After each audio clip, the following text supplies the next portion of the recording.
Hi, I'm Liz Whiteacre, and today we're going to talk about how we can research publication venues and different places to submit our work to share with others.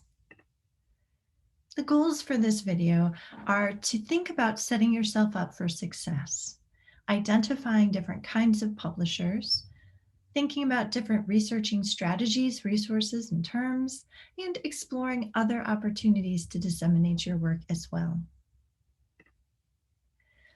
Here, I present two pictures.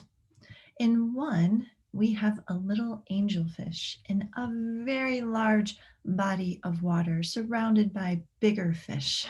And in the other image, we see that same angelfish in a smaller body of water with smaller fish surrounding them. And I'd like you to think about this big fish, small fish as a metaphor for your own practice of seeking publication. As you move forward in thinking about the advice I give in this video and start putting these techniques to practice, it's important that you keep in mind what you can do to set yourself up for success. Even if you are sending out your very first uh, batch of 3 poems to your very first magazine for publication, what can you be doing to make sure that you're a big fish, that you get notice within that field of writers that you're putting your work in with, and the editors are going to take notice of you? There's lots of different ways to go about doing that, and we're going to explore those strategies now. So some things you can think about are paying attention to submission guidelines. There are magazines that will accept work from anyone all over the world. And there are magazines that only ask people within a certain geographic range or with connections to a particular, say, university to be able to submit their work. So thinking about who can submit, thinking about the type of circulation, the audience that the magazine has, the fit of your work with the editor's mission statement and the preferences editors share, and then also the history of publication. What kind of poems is the particular magazine you're looking at publishing? If that work consistently looks very different from the poems that you create, maybe this isn't the best magazine for you to submit to, especially if the history of publication shows, boy, this magazine loves to publish poems with no punctuation, no capitalization, a lot of really interesting, funky shapes. And I write traditional sonnets, right? Maybe I need to find a magazine that is doing my sort of thing. You can also think about different types of publications or different ways you can disseminate your work with other people. There are those traditional print literary magazines, journals, anthologies, books where your poetry is printed in hard copy and distributed. There are also a lot of publishers that are taking content from the hard copy magazine and sharing some of that online with readers. And there are some magazines, journals, zines that are only disseminating your work or the work of the people they publish through the internet. And so there are different types of constraints in those different mediums. There are also different organizations and publishers that are sharing work through social media. I was just looking at an interesting magazine, Last Leaves, that comes out with a digital issue, but they also take the poems and turn them into Instagram posts. And people can follow the work of their poets that way. So when you're thinking about the poem you want to submit to that particular magazine, maybe not one that's 3 pages long would catch their eye. Maybe something that would look great on a Instagram post would be something that would really catch their eye. There are different bloggers out there who feature the work of different poets, either individually or as part of an organization. There are also different opportunities for you to perform live at different venues, and that's a great way to share your work. There are also slam contests that sometimes organizations host. You can also produce videos or audio recordings of your work. There are some magazines that will request you record your poems, and then they'll be published with the hard copy version. And there are other platforms and YouTube channels where they are, putting out videos, and you can do that for yourself as well. And podcasts are another media that are becoming more and more popular and featuring different poems on their particular shows. So lots of different options. We're going to be focusing on the traditional literary magazine or journal in this particular video as we kind of talk about different strategies. And certainly these strategies you can apply to other types of searches for other types of ways to disseminate your work as well. There are different types of magazines or journals, and I wanted to group them into 4 different categories. And of course, this is a huge pendulum, and these are huge categories, but these are 4 representatives that I'm going to use in this particular video to provide some illustrations. So you have top tier magazines, and by top tier, I mean publications that have been around for a long time, that have national, international brand recognition, like The Atlantic, The New Yorker, Harper's, right? Magazines that are publishing maybe the top 1% of the submissions that they receive, and some that only publish solicited manuscripts from writers. So they're going out and handpicking who it is they would like to see. So if I were to submit 3 poems, they might not even be seen by the editors. These are folks who are, fairly well known, who have books and such. So it's not to say that an emerging writer wouldn't catch the eye of an Atlantic editor. That can absolutely happen. But if you are putting yourself into that pond, if you will be a smaller fish if you're a beginning poet and just getting started in your journey and competing with the likes of Amanda Gorman and Billie Holiday and other poet laureates that have had national attention. Then there are university affiliated magazines, and these are magazines that are often staffed by students, either at the undergraduate or the graduate level, and have faculty members who are advising or serving as the lead editor. These are magazines that, again, are fairly consistent and have long publication histories. Here is a logo for Etchings. This is a magazine I'm currently working with students at the University of Indianapolis. And this is produced twice a year, and students run this particular magazine. And they are picking the content, and they are producing the magazine and getting it out there for everyone to enjoy.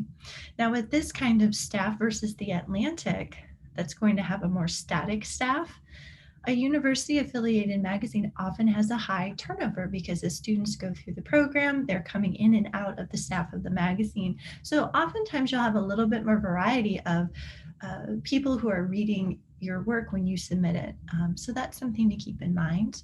And then there are different non-for-profit organizations that have magazines affiliated with them. For example, The Flying Island, which is an online literary magazine associated with the Indiana Writers Center, an organization that I enjoy and know well. And so you can find often in the area that you live in different organizations that have literary magazines that are not affiliated with the university and not affiliated with a larger corporation. And then there are grassroots magazines, and these are magazines that pop up, and sometimes they survive a really long time and end up becoming the Atlantic, right? Very well known. And other times they might last for several years and kind of absorb back into the poetry fabric. This tree here is the icon for the Red Tree Review. And this is a magazine that is brand new. I found you one that is 1 issue in. And so this is a budding magazine. And oftentimes those can be exciting because they are absolutely looking for emerging writers' work and kind of looking for those next set of voices that might become very popular in future, and kind of giving them their entree into readers' attentions. When you're thinking about research strategies, I advise you to think about magazines you already read. And if you're not reading any literary magazines, oh boy, you can use some of the resources I'm sharing with you in this video to find content to read and magazines that you can follow. A lot of times you can sign up for free newsletters. You can follow them online or through social media and get a sense of the content. And there could be magazines that you fall in love with that you would like to get a subscription to and have them delivered to you or support them in that way. If you are finding magazines that you love to read and you could see your work in, that would probably be a wonderful way to discover great fits. You can also think about the poets who you read and enjoy. Look at their bios and see where have they been published in the past. And if there are poets you read who you feel might be a similar style or talk about topics, engage with poetry in a way that you like to engage, looking specifically at those different publishers can be a great way to introduce you to different magazines and presses that you could share your work with as well. And then you have an in because you can say, hey, you have published this poet and I love what you've done with them and their work. And I know your magazine well, and let those editors know why you think you're a great fit. And you can also do active searches, which we're going to talk about in a few moments, where you're deliberately looking for magazines, journals, presses that are new to you, but you think meet some of the criteria that you're looking for and you think might be great fits for your work as well. And this is a list of different resources that you can use to go out and find literary magazines.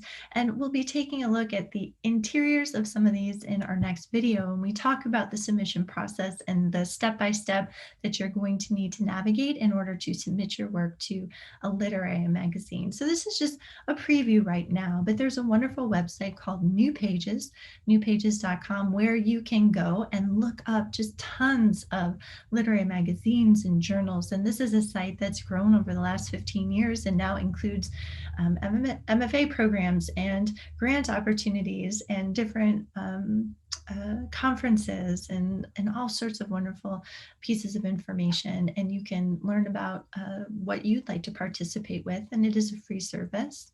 The Creative Writers Opportunities List is another great free resource. This is supported by poet Allison Joseph, and she receives essentially calls for submissions from folks around the country, and then she puts those out in a blog. So those are by timeline. It's not a database like New Pages, but instead, if you're kind of checking in monthly, let's say, you're going to get what's happening, like what's coming out right now, and finding submissions that way. The organization Poets and Writers on their website have some free classifieds for you, as well as some searchable information about different magazines, journals, and presses. They can be great to go check out. Submittable and Duotrope, which are both submission managers, will help you search through all of the different publishers that are using them to be able to find different opportunities. And there are free accounts available as well as some pay accounts. And the same thing with Writers Market. In the past, they would publish a really big book every year that lists all of the journals and magazines, and now they have started to migrate online. There are some fees involved to get the full content, but that is an option, and local libraries will often have those resources available to you as well. And then social media. Personally, I have Facebook, and I follow quite a few calls for submissions groups that will kind of do postings of what's happening, what's out there right now. So that way, when I have a batch of poems I'm ready to share, or maybe a collection, a chapbook that I'm ready to start looking for a home, I can go into my social media account and see things come up. And it's also nice because I get content kind of in my feed, and it's like, oh yeah, yeah, I need to get back to that. I haven't been writing poems for a couple of weeks. Or, oh, that seems like a great magazine. I don't have anything right now, but that's something I want to bookmark and come back to later. So, as you're doing searches, I'd recommend maybe 15 minutes a week. And some of these you can look at on your phone. I know new pages, when I get an oil change, I'll sit there for 10, 15 minutes and kind of scroll and find different magazines that I want to check out later. Um, so when you think about your record keeping, you might have a little file where you keep, hey, here are all great options for me. So when I'm ready to submit, I can come back and start my search with what I've already found. Wanted to take a moment to return to our four examples and talk a little bit about what makes each of these types of magazines unique. These are just some screenshots of the different submission pages that are coming from these different magazines. And of course, you could choose yourself to go follow up and learn more about them. And again, we'll be looking at submission guidelines in more detail in the next video as well. So this is University of Indianapolis magazine, and you'll notice they say in the first paragraph that only UIndy undergraduate, graduate students, faculty, staff, and alumni can submit their creative work. So this is a magazine that's limiting its pool of submitters to people associated with the university. So this is an example of having a very small pond. If you are a Greyhound like me, you could submit your work and you're competing with maybe we often get maybe 200 to 300 submissions in a semester. So who you're competing with would be fewer people. And so your work might stand out a little bit more. So when you're looking and doing your research and you're kind of reviewing what magazines are looking for, that's something to keep in mind. Do you fall in within the guidelines for who can submit their work? This lets you know that there are two submission deadlines a year and two magazines produced. It also lets you know that this magazine uses a blind submission process. That's something that tells you that they do not look at who has written the poems when they're making decisions about what to publish. So blind submission can be helpful to you, especially if you're looking at a magazine that might have kind of wider guidelines for submission, because they're not paying any attention to what you've done in the past. They're just looking at the poem itself. So this can be great for emerging writers because you might be competing against somebody famous who has, 3 or 4 books, but the editors don't know that. And when your poems are side by side, maybe yours is the poem that is picked, and the editors aren't making decisions based on, well, what could this poet bring in terms of audience or those sorts of things. And here, this lets Greyhounds know that they can go to Submittable to submit their work. And so oftentimes you will see the different ways magazines will like to get your work, and that might affect what you're choosing to select when you're sending your work out. Here's an example, an excerpt from the Flying Island page. Here, it lets us know in really big font up at the top that this is an online literary journal of the Indiana Writers Center, and it accepts submissions from Midwest residents and those with significant ties to the Midwest. So if you're doing research and you're from Arizona and you have never been to the Midwest and you have no connections, probably you don't want to submit your work here because you will be flagged right away, and they might not even read what your submission is since you're not meeting that very big bolded guideline. So again, this would be, if you're in Indiana, this would be a pond that's a little bit bigger because this is not just one institution that you're competing with poets to get your work in, but this is a little bit larger geographic region. We're maybe looking at 4 or 5 states here. So this would, again, help you be a little bit bigger fish in a little bit bigger pond. It'll also let you know how much, right? They say that they publish 4 to 8 new pieces of poetry and prose when they publish it. If you submit, they're looking for poetry up to 3 poems, no more than 15 lines each. So that might affect what poems you might have to share with them. They let you know how you can submit your work, and that there is a small fee to submit your work. And so those are all different factors that would be things I would be looking for while researching. Here is a snapshot of the Red Tree Review's submission page. Here, if you I'll skim through for you, but if you're looking at this one and seriously considering it, there's no sort of condition put on location or affiliation. If you want to submit your work to the Red Tree Review, they do it on a rolling basis. So this grassroots magazine is not confined to a university semester like the Etchings magazine was. So that's kind of working from August to December, January through May. This is happening all year round. And they tell you what kind of poems are they looking for. And so that would let you know, is this something that could be a good fit? So yes, they want charged, inventive, sound driven, surreal, image rich, dark, right? No, boring, predictable, reductive. So it gives you a sense of what are the editors looking for, and that can help you make decisions about where you want to send your work.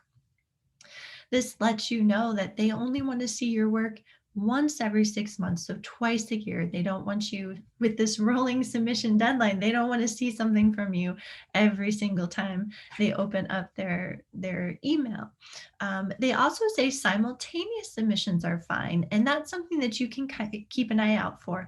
Simultaneous submissions means you have your pack of 3 poems that you've picked out, you are ready to send them out, and the Red Tree Review is totally cool with you giving those 3 poems to it, as well as maybe 5, 6, 7, 20 other magazines who also accept simultaneous submissions. This helps ensure that the poems that are ready to get published, in your opinion, are able to get into the hands of many editors in a particular season.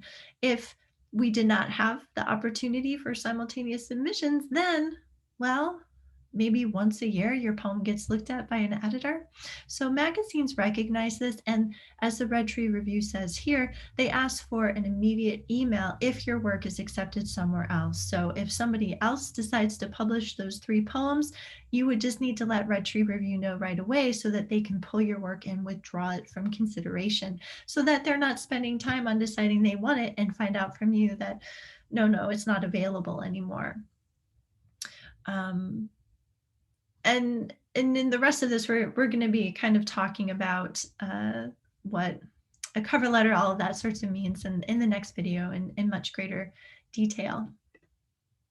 And here we have the Atlantic. This is their entire submission process that they share with potential submitters. And so the Atlantic, which is a very well-known magazine, says that they're interested in great poetry. Be familiar with what they've published in the past, and that will let you know what they're looking for. They just ask for manuscripts submitted as a Word document and a succinct pitch or cover letter in the body of the email, and submit it to this particular email address. Again, The Atlantic, because it is a national magazine, it is really well known, and a lot of poets submit their work there, because oftentimes magazines like The Atlantic, Harper's, New Yorker are some of the first magazines people start reading before they really dive into that rabbit hole and explore poetry a lot. So this would be a magazine where you're a smaller fish in a much bigger pond or ocean. And so as you're sending your work, you probably want to make sure that you have an excellent pitch, which we'll talk about in the next video, so that you catch the eye, as well as then your poetry being exactly what they're looking for. What I recommend you do is use the strategies in this lecture to research different places that you could submit your 3 polished in groups poem to. So in the previous video, I asked you to pick out 3 of your poems that you think are ready to go, to group them in a meaningful way, polish them, get them ready to submit out. So now do some research. What would be a good home for those poems? Make sure that as you are searching for different places to submit your work, that you're taking a close look at what they've published in the past. The history of publication can sometimes be the best indicator whether or not editors will want to publish your work. For example, if you have written a poem about oranges and you are submitting to a magazine that only publishes work about fish, right off the bat, you're nope, this isn't what we're looking for. And you should have known that, because if you read a couple issues, you would see they were all fish poems. So that again can set yourself up for success. So try to find at least publishers, 3 publishers, so magazines, literary journals, where you could submit your work that you're excited about, that you think would be a great fit for those 3 polished poems, and that accept simultaneous submissions. Gather all of those materials together, and then in our next video, we will talk about step by step how you prepare your work to submit to those 3 magazines. And oh my goodness, it's about to happen. You are starting on your publication journey, and I hope you are as excited as I am. In the next video, we'll talk about exactly what to do with your research, with your poems, and ideally get your work out there. And so if you have questions, concerns, now's the time to start thinking about what those are, and do a little research to answer those questions or get in touch. I hope that you're looking forward to the next step. Take care. I can't wait to see what you send out there.